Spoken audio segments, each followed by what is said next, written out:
Dua penjamret tewas usai ditabrak korbannya sendiri di Tebet, Jakarta Selatan. Sebelum nabrak, korban sempat terlibat kejar-kejaran dengan pelaku.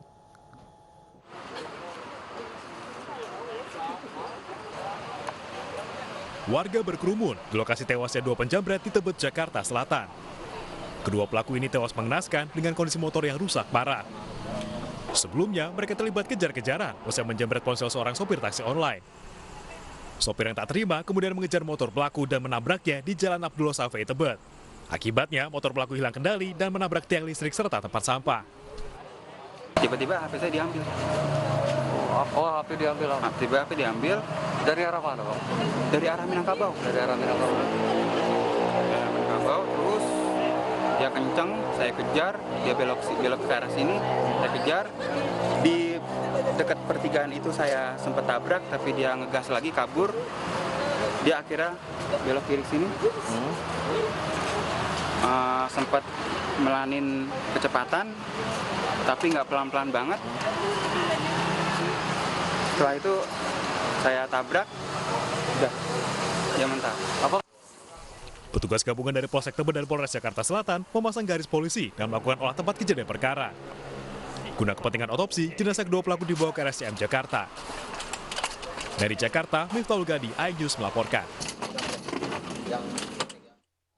Seorang pria berinisial IK meninggal dunia diduga dianiaya oknum security dari sebuah rumah sakit di Jakarta. Polisi memeriksa 10 saksi, termasuk petugas keamanan dari rumah sakit tersebut.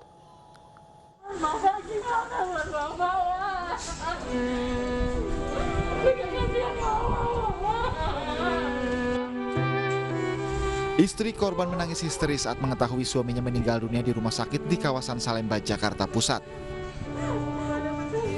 Kabar meninggalnya Ika diketahui istrinya setelah dihubungi pihak rumah sakit. Korban disebut meninggal dunia akibat kecelakaan.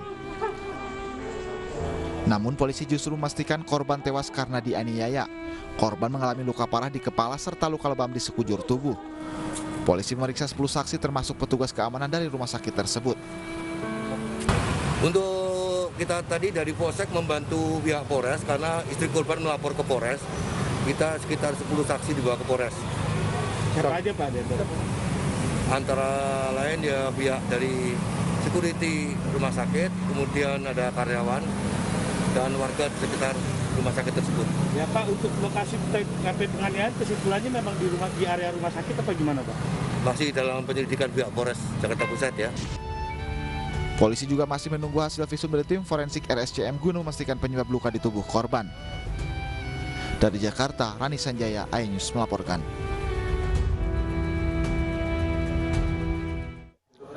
Seorang siswa SMP di Alor Timur, Nusa Tenggara Timur meninggal dunia usai mendapatkan kekerasan fisik oleh gurunya. Jenazah korban diotopsi tim forensik di RSUD Kalabahi, Alor untuk memastikan penyebab kematian.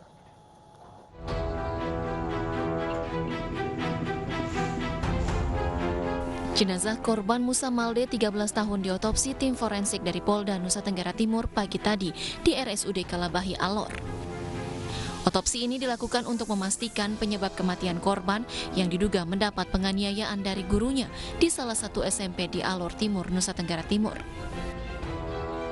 Sebelum meninggal dunia, korban sempat kritis selama beberapa hari.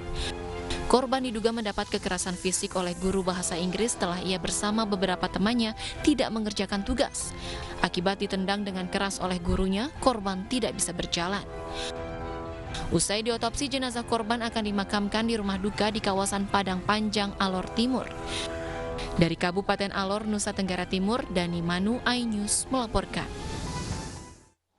Selengkapnya terkait meninggalnya seorang siswa SMP karena dianiaya oleh gurunya sudah bergabung bersama kami AKBP Agustinus Krismas, Kapolres Alor. Selamat sore Pak Krismas. Selamat sore. Pak, bisa dijelaskan Pak bagaimana kronologi kejadian ini bisa terjadi Pak? Baik, untuk kejadian ini sendiri itu terjadi pada tanggal 16 Oktober 2021. Sementara kasus ini dilaporkan pada tanggal 25 Oktober kepada kepolisian. Kemudian kami melakukan pencarian ataupun penyelidikan terhadap terduga pelaku. Kemudian pada tanggal 26 dini hari, yaitu pada pukul 01, kami telah mengamankan terduga pelaku. di wilayah Air Kenari ataupun Kecamatan Teluk Mutiara. Kemudian keesokan harinya pada tanggal 26 sekitar pukul 10.30 kami mendengar kabar bahwa korban tersebut sudah meninggal. Namun sebelumnya kami sudah memintakan visum awal kepada rumah sakit, kemudian sudah dijelaskan secara lisan. Baru kemudian kami melaksanakan koordinasi dengan Ditdokes Polda karena kami ketahui bahwa korban meninggal. Kami kemudian meminta untuk dilakukan otopsi oleh dokter forensik. Dan tadi pagi kami melaksanakan otopsi yang dipimpin langsung oleh dokter forensik dari Ditdokes Polda NTB. Apakah hasil otopsinya sudah bisa diketahui, Pak, penyebab kematian korban? Untuk hasil otopsi masih dilakukan analisa oleh tim dokter bersama dengan dokter pemeriksa sebelumnya. Karena untuk diketahui bahwa sebelumnya korban sempat dilarikan ke Puskesmas Lantoka di Kecamatan Alor Timur sana. Kemudian dari Puskesmas Lantoka, korban kemudian dibawa ke Rumah Sakit Umum Daerah Kalabahi. Dilakukan pemeriksaan lagi oleh dokter pemeriksa, yang mana dokter pemeriksa yang dari rumah sakit kami mintakan visum. Itu sebelum korban meninggal dunia. Baik. Ada indikasi penganiayaan? Baik, ada indikasi penganiayaan yang dilakukan oleh guru. Dari mana kemudian kesimpulan sementara ini didapatkan, Pak? Untuk kesimpulan sementara didapatkan bahwa memang dari bagian tubuh korban ada beberapa bekas seperti penganiayaan ataupun pukulan dengan menggunakan rotan. Ini menjadi kesimpulan awal untuk kami kemudian meminta keterangan dari terduga pelaku ini sendiri. Artinya terduga pelaku atau oknum guru ini sudah dimintai keterangan ya, Pak ya? Fakta-fakta apa yang sudah didapatkan, Pak? Untuk terduga pelaku sudah dimintai keterangan dan menurut keterangan yang disampaikan oleh terduga pelaku ini bahwa memang telah dilakukan pemukulan, namun yang bersangkutan menyampaikan bahwa pemukulan tersebut juga dirasa sudah terlalu keras sehingga menyebabkan korban ini meninggal. Namun kami juga terus menggali informasi-informasi, keterangan-keterangan dari saksi-saksi yang pada saat itu ada di sekolahan. Dan ini pun kita juga perlu hati-hati juga supaya saksi-saksi ini yang merupakan kemungkinan adalah merupakan anak-anak sekolah di SMP itu, kita juga perlu kehati-hatian untuk meminta keterangan mereka supaya mereka tidak takut untuk memberikan keterangan. Ini untuk memperjelas keterangan-keterangan tambahan untuk menuju kepada perbuatan ataupun perilaku daripada terduga pelaku. Baik, apa motif terduga pelaku melakukan pemukulan pada korban, Pak? Untuk keterangan dari pelaku melakukan pemukulan tersebut karena kesal yang bersangkutan tidak mengerjakan tugas. Kalau dari keterangan saksi-saksi, Pak, apakah pemukulan juga sering dilakukan oleh terduga pelaku? Nah, ini untuk keterangan saksi-saksi lain kami ya seperti yang saya sampaikan, kami masih menggali keterangan lagi, menyesuaikan antara keterangan-keterangan yang disampaikan oleh terduga pelaku dengan keterangan saksi-saksi yang ada di lokasi tersebut. Nah, karena jaraknya juga jauh dari Kota Kalabahi, sehingga kami masih memerlukan waktu untuk mencari keterangan saksi. Namun sementara ini keterangan-keterangan yang ada di dalam visum secara lisan yang disampaikan oleh dokter pemeriksa, ini kami jadikan dasar dulu untuk melakukan pemeriksaan saksi-saksi lainnya, sehingga ada kesesuaian. Baik. Ada berapa saksi, Pak, hingga saat ini yang diperiksa? Untuk sementara masih kami lakukan pemeriksaan saksi kepada saksi pelapor, yaitu dari orang tua korban dan terduga pelaku. Baik. Terima kasih AKBP Agustinus Krismas sudah bergabung bersama kami. Kita tunggu terus proses hukumnya nanti seperti apa. Terima kasih, selamat sore. Pemirsa, Universitas 11 Maret menyerahkan penanganan kasus diklat Menwa yang menewaskan seorang mahasiswa kepada polisi. Sebanyak 21 orang panitia sudah dimintai keterangan.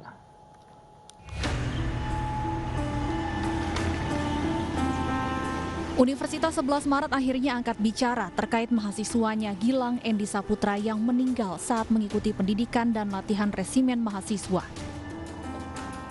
Universitas Negeri di Solo itu menyerahkan sepenuhnya penanganan kasus kepada pihak berwajib. Sebanyak 21 panitia telah diserahkan pihak kampus untuk diperiksa polisi. Menyerahkan permasalahan ini, penyidikan ini kepada pihak berwenang, dalam hal ini adalah Polresta Surakarta. Jadi teman-teman panitia semuanya saja sudah dimintai keterangan, termasuk. Sementara itu, Wali Kota Solo Gibran Rakabuming Raka meminta peristiwa ini diusut tuntas. Ia menyebut kasus ini sebagai kejadian memalukan. Nanti kita tunggu saja hasil otopsinya seperti apa. Yang jelas saya sangat menyayangkan kejadian seperti ini. Bikin malu. Meminta polisi untuk. Atas kejadian ini, pihak kampus akan menghentikan kegiatan Menwa untuk sementara waktu dan mengevaluasi seluruh kegiatan kampus yang melibatkan aktivitas fisik. Dari Solo, Jawa Tengah, Septiantoro, iNews melaporkan. Cemburu melatar belakangi penembakan Bribtu HT oleh rekannya sesama anggota polisi, Bribka MN. Pelaku akan dipecat dan terancam hukuman penjara seumur hidup.